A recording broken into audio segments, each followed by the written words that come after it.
대담한 대담 시간입니다. 자, 3대 특검 속도를 내고 있습니다. 자, 오늘은 그중에 최상병 특검 제대로 한번 살펴보겠습니다.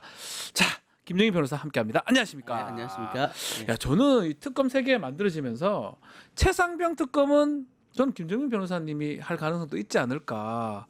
그래서 그 특검 인선을 계속 보고 있었는데 본인도 혹시 조금 기대는 안 했습니까? 특검을 특검. 네. 아니 특검보가 안 되는데 특검이 되겠습니다. 아, 그래서 왜냐면 저는 제가 예. 제안을 받긴 받았어요. 그렇겠죠. 특검 제안을 예. 받았는데 제가 특검보를 거부한 똑같은 이유를 제가 제시하면서 이게 박정훈 대령의 단순한 변호인이 아니라 네. 그냥 이 사건의 피해자 변호인도 사실은 조금 그런데 이 특검 수사의 대상이 된 사건을 제가 대리인이 돼서 고소장을 냈어요. 네. 그것도 2건이나. 그게 애매한 거네요. 그래서 내가 고소하고 내가 수사한다. 수사하고. 이건 좀 아니지 않냐. 아니 그럼에도 가장 뭐 전문가고 하면 국민들이 우리 김정희 변호사님은 최상병 사건에 특화된 분이시다 이렇게 인식이 되어 있는데 그래서 아마 기대를 했던 분들이 꽤 많을 겁니다. 그렇지만 이런 어떤 충돌 부분 때문에 아마 본인이 고사를 하셨던 것 같고 이명현 특검이 됐습니다. 뭐 일성 들어보니까 진실을 꼭 밝히겠다. 그리고 억울한 죽음도 좀 규명을 해야 되고 등등의 일성을 했더라고요. 이명헌 특검 어떻게 괜찮습니까? 저도 그 의견을 강력하게 추천하는 의견을 냈었고요. 이 사건의 아주 적임자 아니냐 여러 가지 관점에서 이제 박지원 변호사님도 잘 아시겠지만 잘 알지요. 이제 이 구조를 잘 알고 있고 네. 이 문제가 잉태된 근본적 원인이 무엇인가를 잘 알고 계시기 때문에 그래서 지금 이제 취임하자마자 강력한 메시지들을 내고 있는 것 같은데 그 메시지라는 게 결국 국민 일반의 네. 상식에 터잡은 메시지겠죠. 이 사건을 쭉 봐왔던 모든 국민들, 물론 모두라고 표현하면 그렇지만 네. 어쨌든 상당수 다수의 국민들께서 똑같은 두 가지 똑같은 최상병 죽음의 그 진실. 그다음에 누가 또 거짓말하고 있느냐 이걸 밝히고 싶다. 그 거짓말 한다는 건 아마 국방장관 이종섭, 네. 대통령 윤석열 그 둘이 뻔히 국민들이 뻔히 아는 사실을 손바닥으로 하늘을 가리는 네. 뭐 경로를 하는지 그걸 경로서를 찾아내는 게 또 특검의 임무 아니겠습니까? 뭐 그건 뭐 이미 찾아져 있고요. 아, 찾아져 그냥 있습니까? 그걸 예. 뭐 이제 봉인 해제만 하면 예, 되는 봉인 거고. 해제를 해야 된다, 이제. 봉인 해제만 하면 되는 거고. 예. 저는 그거보다는 경로를 한 많게는 5번. 아, 그렇게 많이 경로했습니까? 적어도 3번. 그래서 어머나. 지금 포커스가 맞춰진 게 2023년 7월 31일 날 예. 경로거든요. 그러니까 이런 일로 사단장을 처벌하면 대한민국에서 누가 사단장을 사단장하냐? 할 수 있단 말인가. 예. 그거 외우고 있죠. 예. 그게 이제 경로 1이라고 제가 명명을 했고 네. 사실은 그 경로의 10배 정도는 됐을 것이다. 8월 2일 경로. 그렇죠. 이첩이 강행된 다음에 광풍이 불었죠. 맞습니다. 대통령이 1시간 사이에 대통령이라는 전화를 몇 사람이 번 했습니까? 국방장관한테 3번, 차관한테도 3번, 1시간 사이에 국방장관한테 3번 했어요. 그건 밥도 안 먹었나 보다. 점심시간이었어요. 딱 12시에 점심시간인데 예. 좀 정상이 아니죠. 네. 그리고 수사 개시 직전에 국방부 차관과 밀담을 굉장히 긴 통화를 하고 그 직후에 박정훈 대령이 입건되고 네. 수사 기록이 탈취되거든요. 네. 적어도 시간선으로는 선후가 맞아 떨어지는 거죠. 딱딱딱. 네. 그들은 인과관계가 없다고 발뺌하고 있으나 그걸 믿어줄 국민이 과연 그거를 꿰는 작업을 특검이 이제 앞으로 해야 되겠네요. 그렇죠. 그래서 이제 이명현 특검께서는 제가 그걸 훤히 알고 있으니까 뭐 들어와서 그래서 하면 좋지 보도도 않겠냐. 됐더라고요. 김정민 변호사님한테 제안을 했는데 고사를 이제 하셨다 이렇게 보도도 됐더라고요. 고사할 것도 없고요. 네, 할수 없는 상황이네, 이렇게 보시는 그날 거군요. 대화를 네. 있는 그대로 말씀을 드리면 빨리 와보래요. 그래서 오후에 가겠습니다 하고 3시에 갔어요. 그랬더니 이미 방송에는 제가 박정훈 대령 재판에 앞서서 네. 곤란하다 거기 들어가는 건 밝혔거든요. 그랬더니 사무실에 들어가자마자 못 온다며. 그래서 예, 그랬더니 알았어. 그게 끝이에요. 사실은 사실은, 권하고 고사하고 한다는 것은 좀 이제 형식적인 얘기고 그리고 이제 사건에 대해서 아무래도 이제 그 이특검께서는 기록도 아직 안 보셨고 그렇죠. 그냥 일반인의 상식선에서 이 문제를 바라보셨을 거 아닙니까? 그래서 제가 아까 그 말씀 경로가 적어도 3번 8월 2일 날 5번 이상. 그다음에 구속영장이 청구되기 직전 그다음에 이제 그 저기 뭐야 스트레이트 보도 나가기 네. 전후해서 뭐 기소되고 나서 그다음에 또 주목해야 될 부분이 군사법원에서 그 대통령 관련된 통화를 오픈했을 때 그러니까요. 그때 경로가 또 장난 아니었을 거다. 난리가 아니에요. 예. 군사법원에서 사실 조회를 받아들인 거잖아요. 예, 예. 그래서 대통령 전화 언제 왔다 이게 다 나왔고 그렇죠. 700-0808 그것도 그렇게 나온 그렇죠. 거죠. 800 아, 7070인데 800 그게 네. 엄청난 충격을 줬을 겁니다. 네. 그리고 한 번 더 자극을 했죠. 군사법원에서 하도 이제 그 이종섭 장관이 발뺌을 하니 네. 제가 아예 대통령한테 직접 물어보겠다고 사실 조회를 했어요. 사실 신청했죠. 그때는 정말 아마 잠을 못 자지 않았을까. 그 정도였을 윤통이. 것이다. 예. 그러니까 그게 이제 어떤 파장을 불러일으켰냐는 것이 나온 게 노상원 수첩에 예. 박정훈 대령을 이렇게 기재해 놨습니다. 체포 대상자 중에 쭉 이제 나열을 해놓고 예. 문 때 뭐 그 청와대 파견 갔던 총경 뭐 예. 의원 된 놈 이런 표현이 있어요. 의원이 된 놈? 의원 된 놈. 그리고 뭐 총경, 주모자. 예. 그게 아마 그 유사명 그거를 총경을 아마 얘기한 것 같아요. 추측한데. 총경 해놓고 주모자. 그리고 예. 대령에 동그라미까지 펴놨어요. 예. 그거는 그리고는 해병 수사단장 이렇게 박정훈 써놨어요. 대령이네요. 그러니까 이 분노가 도대체 얼마나 컸길래 결국 최종적으로는 박정훈 대령을 수거해서 살해하려는 결국 거기에 있는 사람들은 다 수거 살해 대상자들 아닙니까? 우리 김정인 변호사도 좀 위태위태했네요. 저의 이름은 없더라고요. 다행스럽게. 없는데. 예. 근데 거기에 보면 노상훈 수첩에 5천 명에서 10,000명 거기엔 들어가겠죠. 들어가겠죠. 그 정도는 껴겠죠. 그러니까 이제 그게 이 경로 분노가 쭉 그 확대되다가 네. 나중에는 박정훈 대령을 급기야 체포 살해 대상자로 지목을 하고 예. 심지어 박정훈 대령에게 우호적으로 재판을 진행했던 그 재판부 전부를 4명을 중앙지역 군사법원장 그다음에 박정훈 대령의 영장을 기각하고 다른 데로 이미 간 판사 네. 그리고 이 박정훈 대령을 최종적으로 무죄는 줬지만 그때는 아직 선고 전이었죠. 한참 전이었죠. 그때 그 재판장과 주심 군판사를 정확하게 이름을 다 나 이름이 돼 있다는 거죠. 4명을 정확히 기재돼 있다는 거잖아요. 그러니까 이게 이 경로가 쭉 이어서 보면 그 경로의 결론은 뭐냐? 저것들은 빨갱이다. 예. 다 잡아 죽여야 된다. 이런 참 결국 그거랑 내란하고도 연관성이 사실 연관이 있는 것 같아요. 시작은 어쩌면 뭐 저는 최병 사건이 이 12.3 내란까지도 연결된 거 아니냐 생각이 드는데 한편으로는 자 박정훈 대령하고 지금 최상병 유가족들 얘기를 좀 해보면 특검 출범에 대해서 혹시 좀 대화를 나눠보셨습니까? 유가족과는 제가 이제 소통이 안. 박정훈 대령은 뭐라고 하십니까? 대령과 이제 뭐 감격했죠. 왜냐하면 그동안 몇 번의 특검법이 통과됐으나 거부권에 막혔고. 네. 이제 정권이 바뀌면서 이제 출범을 하게 되니까 만감이 교차하고 제가 그래서 이 사건은 박정훈 대령이 대통령의 명령을 어긴 항명 사건이 아니라 장관의 명령을 어긴 사건이 아니라 대통령이 국민의 명령을 어긴 항명 사건이다라고 정의한 적이 있었어요. 네. 이 모든 것들이 사실은 최병 특검은 여야 막론하고 진보 보수를 막론하고 규명해야 된다. 이 의혹을. 이 국민적 요구가 높았던 걸로 저도 알고 너무 있는데요. 높았습니다. 그런데 대통령은 자기 치부를 가리려고 온갖 그 수단을 다 동원해서 거부했던 거 아닙니까? 심지어 그렇게 단순히 거부한 걸 넘어서 결국은 죽이려고까지 하는 그건 아주 결과론적으로 그렇잖아요. 극악무도한 사람이죠. 왜냐하면 잘못은 자기들이 해놓고 그것을 문제 제기하는 사람들을 살해까지 하려고 했다. 없애버리려고 했다. 그러니까 그게 민주주의의 적이죠. 민주주의. 이게 다 증거들로 드러나고 있으니까요. 민주주의의 대표적인 적이고 있어서는 안 되는 그 민주공화국에서는 있어서는 안 되는 폭력범이죠. 테러범이고.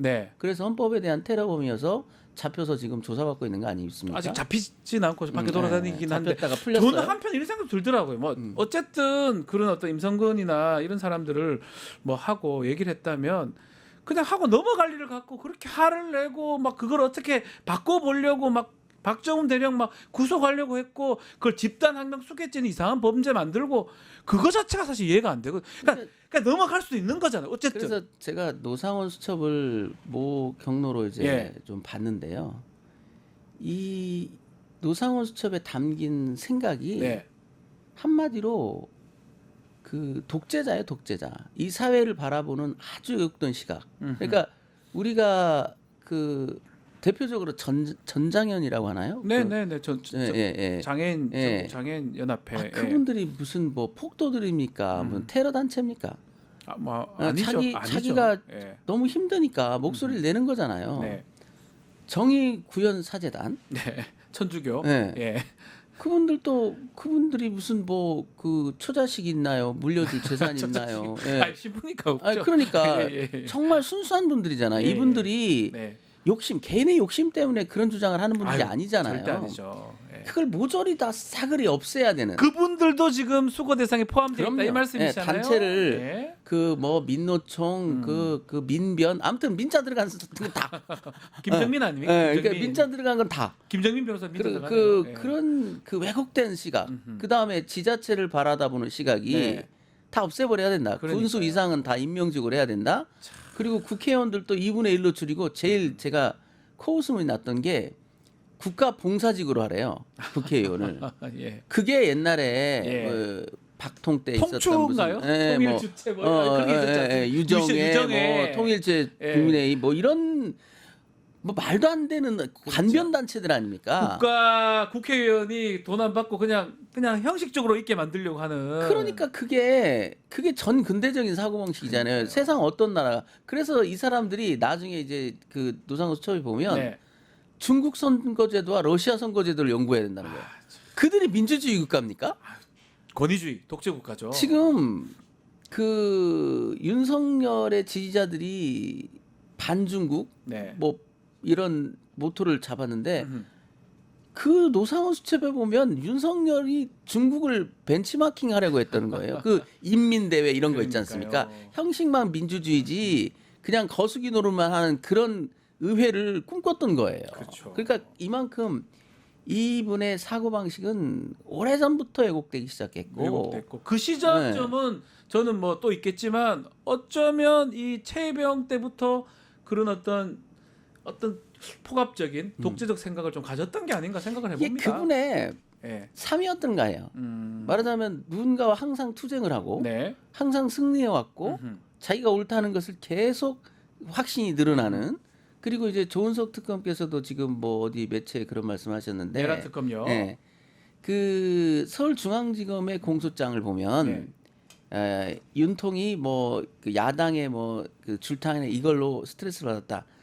그 노상원 수첩에 보면 네. 총선 전부터 계획이 있어요. 아. 이미 총선 전에 총선에서의 결과에 따라서 이 플랜을 어떻게 짤 것인가 가져갈 네. 것인가가 이미 나와 있습니다. 그리고 삼선 개헌 후계자 문제 중국과 러시아 선거제도 연구 이건 그 이전에부터. 시기가 네. 좀 당겨질 수는 있으나 아, 이분은 오래전부터 그 마음속에 욕심이 자라고 있던 것 말씀 같아요. 좀 김정민 변호사 말씀 들으니까 내란 특검보로 좀 가셨어야 되는 거 아니에요? 어, 내란 그래- 특검도 사실 연관성 있잖아요. 지금 말씀 그래서 들어보면. 제가 뭐 그 하도 최혜병 특검의 예. 표시가 강해서 예. 거기는 못 간다. 예. 갈 수가 없는 거다 그랬더니 그럼 내란 특검은 갈 수 있지 않냐 그래서 예.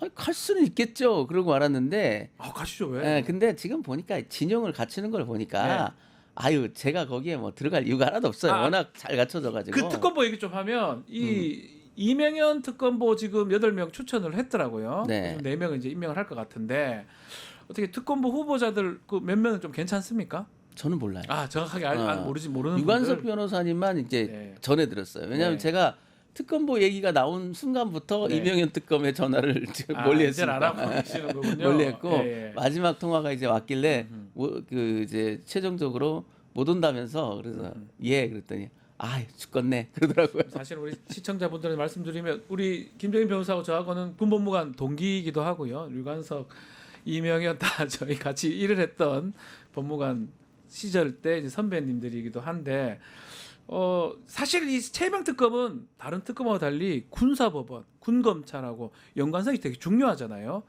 그래서 또 거기에 있는 분들을 많이 좀 부르거나 파견을 받아야 될 것 같거든요. 그렇겠죠. 예. 당연히. 그래서 이제 제가 이 최혜병 특검은 네. 기본 과제가 있고, 기본 과제가 있고, 그다음에 이제 네. 그 추가 과제가 한 2개 정도다. 기본 과제는 이미 달성이 돼 있다. 네. 근데 추가 과제가 이제 그 이종호 게이트, 음흠. 그다음에 이제 계엄과 관련된 문제들. 아, 그럼 너무 좋겠어요. 추가 과제가 왜냐하면 기본 과제가 이미 거의 끝나 있기 때문에 예, 사실상, 그거는 그냥 증거하고 그냥 보관만 시키면 제가 된다는 볼 때는 거잖아요. 제가 볼 때는 공수처 기록 받고 다음 날 공소장 쓰면 됩니다. 그 정도입니까? 예, 아, 완벽해요. 예. 뭐 그때 공수처도 수사를 잘못해서가 아니라 예. 워낙 외압을 받았기 때문에 막으니까 예, 못했던 거지. 그지 막은 게 풀렸잖아요. 어떻게 할 수가 없는 상황이었거든요. 그때 뭐 장난 아니었죠. 그 예, 압박이. 예, 예. 그러니까 수사관들이 저희가 조사를 받는데 저기서 담배 피면서 네. 아 우리가 1인 시위라도 해야 되나 이런 말이 수사관들이 있었다니까요. 예. 아이고. 얼마나 압박을 받았으면. 예. 그래서 정말 그때 공수처도 힘들었죠. 음흠. 그런데 이제 그런 것들이 다 풀렸기 그게 때문에 풀리면 첫 번째 기본은 끝났고 네. 두 번째 뭐라고 했죠? 그러니까 이제 이종호 게이트. 이종호 게이트 네. 중요하면 삼부토건 관련된 이종호 삼부토건. 게이트. 그건 참 특이한 게 예. 그 최혜병 특검은 네. 이 김건희 특검과도 내란 특검과도 겹치는 부분이 다 있는 거예요. 겹쳐져 예. 있어요. 그래서 예. 제가 볼 때는 오히려 하중은 최혜병 특검 사건의 특검들이 예. 하중이 적을 거예요. 예. 왜냐하면 이미 상당 부분이 돼 있기 때문에 정리하고 마무리만 되면 되거든요. 네. 그래서 여력을 거기 그 이종호 게이트랄지 음흠. 이 계엄 문제에 좀 쏟아 부어주면 훨씬 좋지 않을까. 계엄까지 지금 말한 건 노상원 수첩 계엄하고도 이 그렇죠. 최혜병 특검 연결돼 있다. 네, 이렇게 왜냐하면 보시는 거군요. 그 부분의 섹터가 겹치는 게 뭐냐면 예. 그게 어디까지 확대됐냐면 군법무관 조직 전체를 빨갱이로 의심하는 듯한 그래서 나중에 블랙리스트가 작성됐다는 거잖아요. 최강욱파라고 네. 최강욱파라고 블랙리스트가 작성이 됐는데 박지원 변호사님은 뭐 웃으실 거예요. 그 중에 그 육군 법무실장을 또 최강욱파라고 분류했어요. 전혀 아니죠. 우리는 알죠. 그만큼 그 눈길만 최강욱파가 누가 있어요, 그게. 그렇죠. 눈길만 줬어도 그러니까 뭐 14기, 15기는 다 들어가는 거지. 그러니까 다 들어가는 그래 그냥 거죠. 그 이미 다 그 초토화된 조직을 그 나머지 잿더미조차도 이것도 또 태우겠다.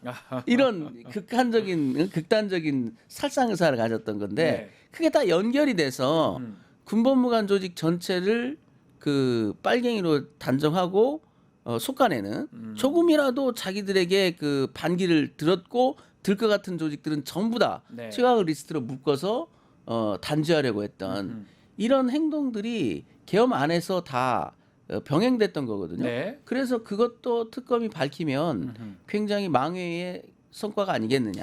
1, 2, 3네요. 네, 그렇죠. 기본은 지금 이 사건 뭐 박정훈 대령이든지 경로했던 부분이라든지 사건을 어떻게 했던 부분이 기본이지만 거기 더 나아가서 해야 될 부분 이종섭이나 내란까지 밝혀내야 된다. 제가 이제 특검이라면 저는 그렇게 할 것 같아요. 빨리 공수처 기록 오자마자 그거에 터잡은 공소장부터 쓰고 그 숙제 끝내고 숙제 끝내고 편안한 마음으로 이제 그 양 특검을 서포트하면서 간다. 그러면 훨씬 편하지 않겠냐. 그리고 밝혀낼 부분도 되게 많고요. 그리고 또 이미 숙제가 끝났기 때문에 그 집중하면 오히려 망해의 소득을 낼 수 있는 부분이 여러 곳에 있어요. 특히 제가 파악하기로는 그때 이제 조사본부가 국방부 조사본부입니다. 국방부 조사본부가 최종적으로 사단장을 빼야만 했던 아픈 그 사연이 있거든요. 저는 그때 기자들을 통해서 다 들었어요.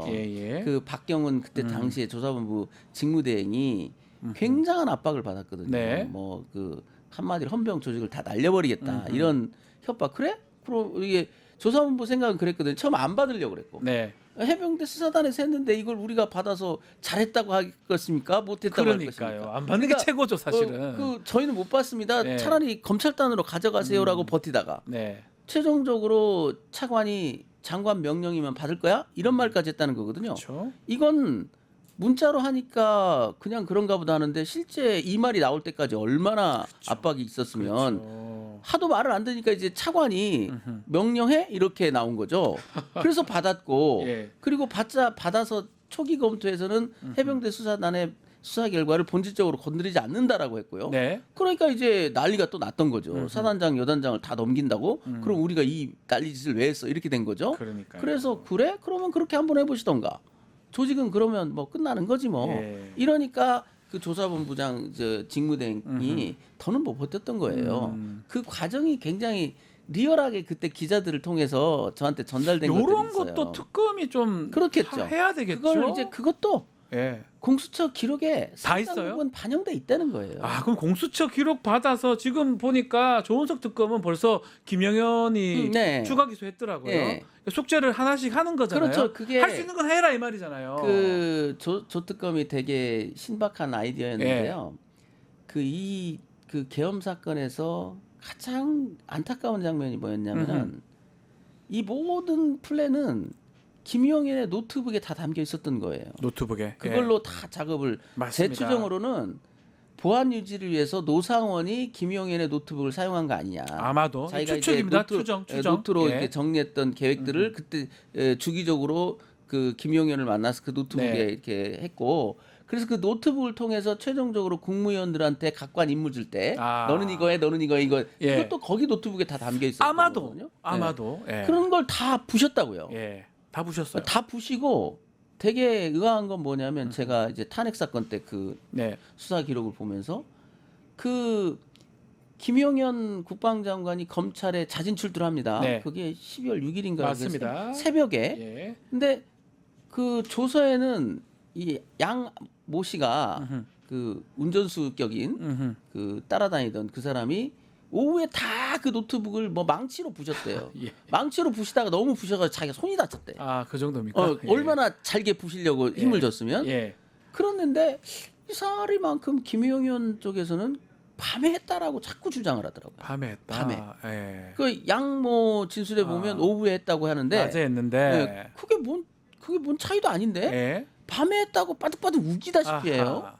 그러면 어떠냐면 밤에 했다면 어떤 문제가 생기냐면 부시자마자 검찰에 걸어 들어간 거예요. 아, 보시고 나서 네, 봤다. 네. 아. 그러니까 이게 커넥션 아니고서야 검찰 부분이거든요. 그리고 예. 서울중앙지검도 음흠. 정말 그 부분을 잘못한 거예요. 음흠. 서울중앙지검이 됐든지 그 그 뭐- 경찰이 됐든지 간에 이 내란범의 증거가 다 산일되는 네. 그때까지 예. 걸어 들어오게 만들고 바로 들어가서 사실은 그렇죠. 체포했었어요. 강제 수사 한 번도 안 하고 체포하면서 휴대전화하고 이런 PC 같은 것들 확보를 해야 저거 되거든요. 물론 기본적인 얘기인데 물론 사실은. 뭐또 그 군사 보안 어쩌고 네, 하면서 예. 버티긴 하겠지만 아유, 버티든지 말든지 아니 그랬어야죠. 노력해서 실패한 것과 네. 해보지도 않은 게 같습니까? 이게 지금 우리 김정민 변호사님이 이 탄핵 사건 관련해서 국회 측 대리인을 또 하셨습니다. 그래서 이 내용들을 잘 알고 계시고 계속 얘기를 들어보면 이게 다 연결이 돼 있어요, 사실은. 그래서 그 양모 그 양반은 예. 그 사람은 구속해야 돼요. 구속시켜야 왜냐하면 된다. 국가의 중대한 사건에서 음흠. 매우 중요한 증거를 사적 이익, 네. 자기가 이게 일할 데 없어서 예. 헤맬 때 김용현 장관이 손을 잡아서 그쪽으로 끌어당겼거든요.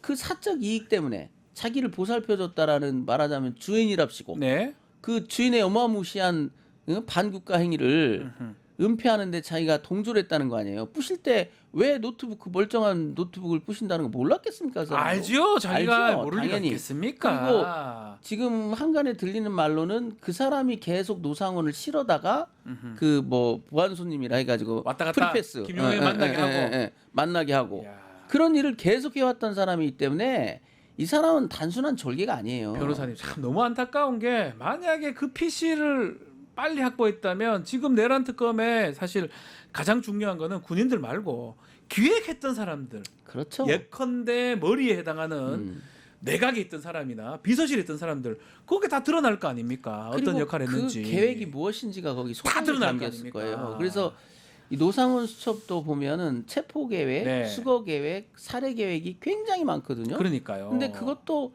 다가 아닌 것 같아요. 뭐냐면 이 노트는 노상원의 수첩은 총선 전에 작성된 것만 제가 봤어요. 네. 총선 후 직전에도 뭔가 있을 거 아닙니까? 이제 거기 보면 이 초기 버전에도 공구시 공공분에 국회에 들어간다, 여의도 네. 들어간다 이게 있고요. 되게 제가 놀랍다고 생각한 게 뭐냐면 김영현 국방장관이 박안수 육군 총장을 네. 그 12월 3일 날 아무런 사전 정보 없이 불러댑니다. 아, 그리고 예. 너 누구랑 같이 와 어허. 이게 있었어요. 음. 그게 총선 전 노상원 수첩에 묶어져 있습니다. 박안수 있습니까? 화살표 두고. 어. 그러니까 제가 볼 때는 이 감시맨을 하나씩 붙여준 것 같아요. 아. 혹시라도 모르니까. 혹시나 네, 이탈하거나 그래서 심지어 배신하거나 네, 그 걔들 기준으로 그 예. 방첩사령관 옆에도 누군가를 묶어놨어요. 그래요? 예. 이렇게 묶어놨고요.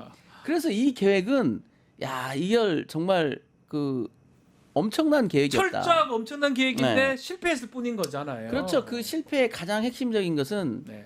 컴퓨터는 완벽하게 만들었는데 스위치를 안 올린 거예요. 스위치를 그게 뭐냐면 말하면, 네. 국회 본관을 777을 통해서 쉽게 장악할 줄 알았는데 거기서 미스가 난 거죠. 장악이 안 됐었어요. 네. 뭐 그 이유는 뭐 계속 우리 얘기했지만 뭐 국민들이나 또 그 부대원들이 어떤 소극적인 뭐 그거보다는 등등, 네. 그들의 철저한 작전 미스입니다. 작전 거기는. 미스라고 왜냐하면 봐야 됩니다. 일단 777이 네. 그 국회 본관에 들어갔으면 위태로웠어요.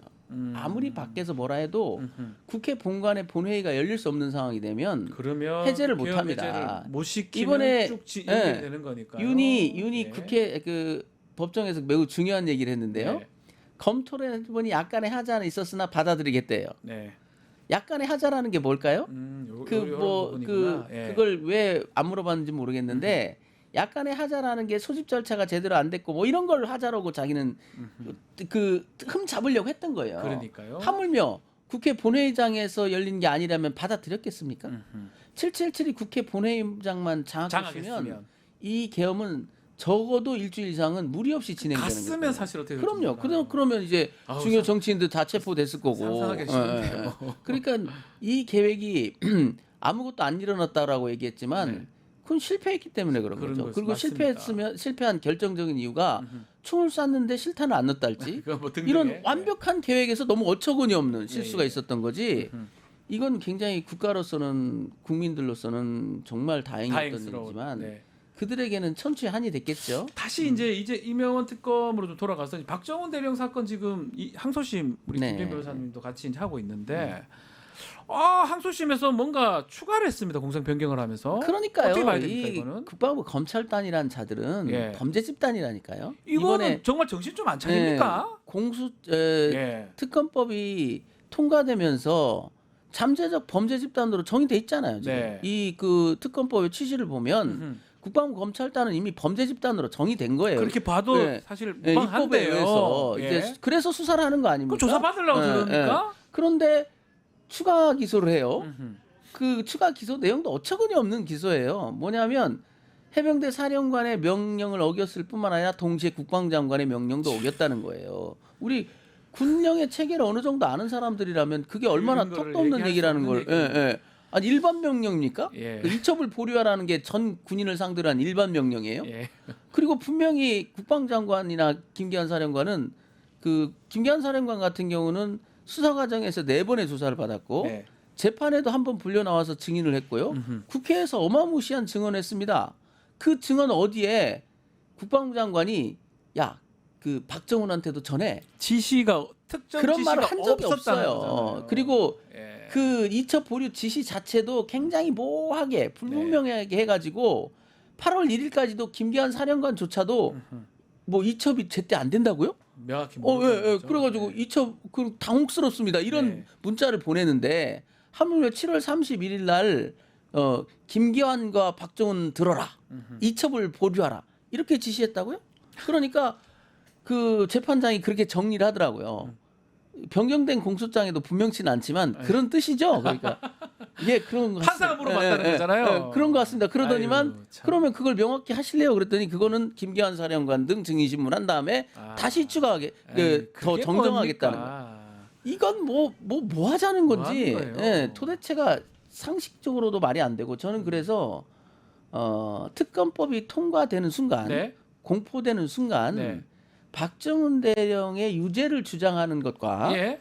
박정훈 대령에게 린치를 가했다고 그들을 수사해달라는 이 특검법이 국가의 목소리로 양존할 수가 없는 거 아니냐. 맞습니다. 예. 그래서 하나는 철회를 해야지. 그게 맞지요. 예. 아 국가라는 게 무슨 하나의 인격체는 이런 아니지만 국가 저런 국가 예. 있는 게 다른 국가 있으면 안 되잖아요. 그렇잖아요. 같이 가야 되잖아요. 그게 말이 안 되지 않습니까? 그래서 그것을 정리하는 것이 필요하지 않느냐. 지금이라도 항소치하 검찰이 가능하지 않나요, 군검찰이? 군검찰이 가능하죠. 그럼 그런데 해도 누가 예. 욕할 사람 아무도 예, 없고 그 법리상도 맞고요, 그게. 그 사람들은 머리를 작동시키지 않아요. 누군가 지시해야만 움직입니다. 네. 그리고 그 추가하라는 그 지시는 도대체 누가 했는지 모르겠어요. 네. 그자도 이번에 직권남용죄로 아마 조사받을 대상자가 될 거예요. 수가 있다. 왜냐하면 특검법에 다 포함이 돼 있습니다. 말도 안 되는 거죠. 왜냐하면 1심에서 네. 무죄가 났는데 그래서 저는 이런 논리를 생각해봤었어요. 네. 뭐냐면 1심에서 판결 이유가 뭐였냐면 장관이 도대체 이첩보를 했는지가 불분명하다.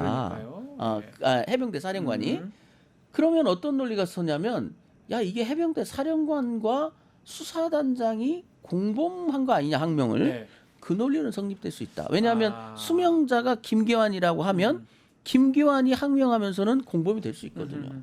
그 논리라면 한번 신박하다. 그러려면 이제 그 김기환까지 잡아 넣어야 되겠구나. 쉽지 않을 텐데 했거든요.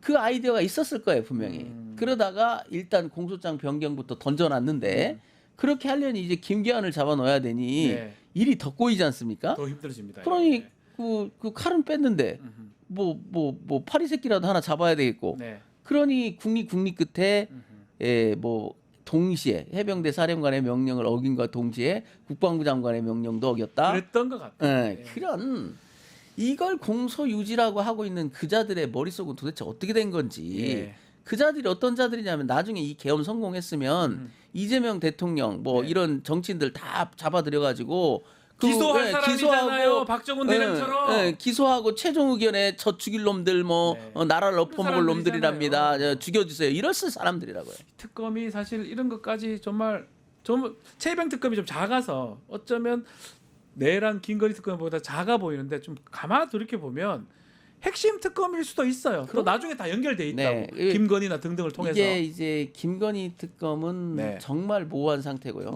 공백이라 백지마 같은 거죠. 그리고 그 내란 사건은 너무 많은 것들이 기소돼 버렸지 않습니까? 그러니까요. 근데 최혜병 사건은 열매는 많이 열려 있는데 아무도 수확을 안 했어요. 그래서 그 따먹으면 그냥 거죠. 수확만 하면 된다. 그게 기소입니다. 특검 수확만 목적은 하면 기소 아니에요. 된다. 공소유지 아니겠습니까? 그래서 훨씬 하중이 적고 그래서 여력이 있다.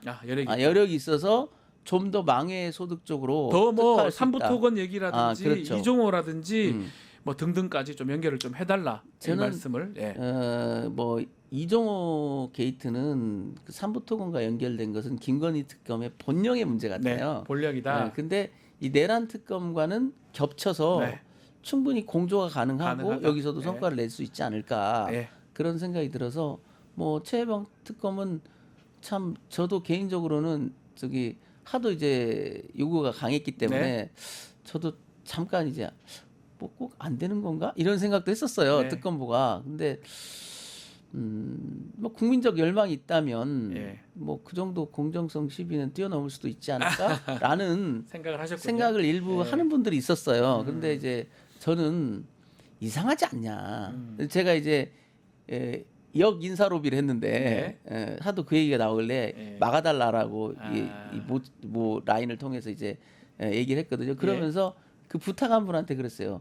선생님 생각도 이상하지 않냐 그러니까 그분도 이상하대요. 이상하네요. 그럼 그 생각을 유지시켜라. 알겠습니다. 다른 사적 붙이지 말고 이상하다라고만 말했으면 해달라. 이상한 거다. 그랬거든요. 근데 그 정도는 뭐 저기 특검이 저가 들어가서 뭐가 본질적으로 바뀌겠습니까? 알겠습니다. 뭐 외곽 뭐 지원이라든지 등등 또 지금 가장 많이 좀 알고 계시니까요. 그걸 부탁을 좀 드리는. 외곽 지원도 의미가 없는 게 이제 저는 고소인 고발인의 신분으로 충실하게 알겠습니다. 의견서 내고 뭐 자료 내고 하면 되는 거지. 뭐 외곽 지원도 사실 제가 볼 때는 지금은 제가 마치 정보의 우위에 있는 것 같아요. 근데 공수처 기록이 가는 순간 곧 바뀌겠죠. 저쪽이 절대적 정보 우위. 알겠습니다. 특검 잘하기를 바라면서 우리 김정인 변호사 말씀은 여기까지 듣겠습니다. 김정인 변호사와 함께했습니다. 감사합니다. 네, 감사합니다. 유튜브 구독하고 실시간 채팅과 댓글을 남기시면 매일매일 7,000 TTCO를 드립니다. 참여 방법은 통통물 어플을 다운로드하고 회원가입과 로그인을 해주세요. 마이페이지에서 나의 회원 고유 번호를 복사해주세요. 유튜브 구독 후 실시간 채팅이나 댓글창에 고유 번호를 한 번만 입력하면 준비 끝! 지금 유튜브 채팅과 댓글 쓰기 참여하고 실천 TTCO 받아가세요.